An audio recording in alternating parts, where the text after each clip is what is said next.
અચ્છા, તમારા સનને શું તકલીફ હતી? બોલવામાં તકલીફ હતી એને થોડી. અમુક શબ્દ બોલતો તો, અમુક નતો બોલતો.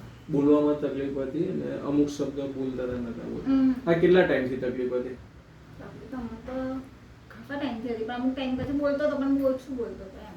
તો અત્યારેની ઉંમર 9 વર્ષ છે, પણ એમને તકલીફ કઈ ઉંમરથી આ બોલવાની તકલીફ હતી? પહેલેથી ઓછું જ બોલતો હતો.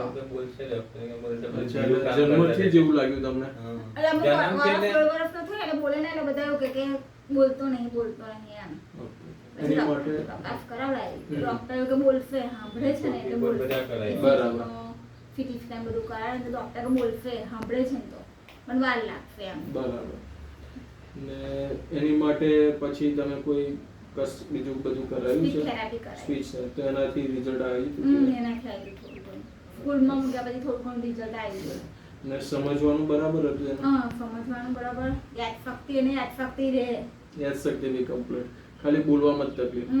મારી દવા ચાલુ કરે હોમિયોપેથી કેટલો ટાઈમ થયો? મહિનો.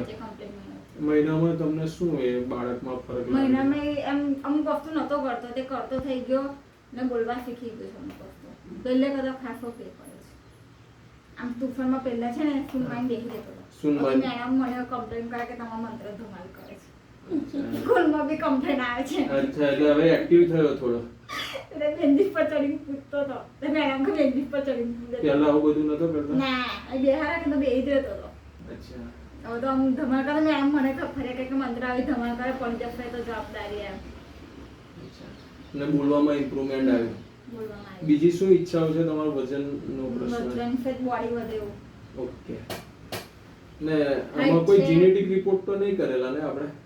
જીન્સ ના કરાય ને, થોડા મોંઘા રિપોર્ટ થાય. જીન્સ ના નહીં, ખાલી મગજના સીટી સ્કેન ને બધું જ છે. સીટી સ્કેન ઈસીજી કરાયેલું. ઈજી. ઈજી કે માથામાં લગાવીને કરાયેલું. એને ખેંચ કે એવું નથી કરતા?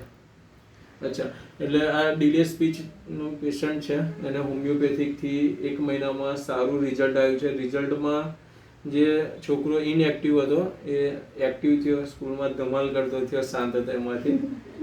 એનો વ્યૂ બતાવ્યો. આમ જો કે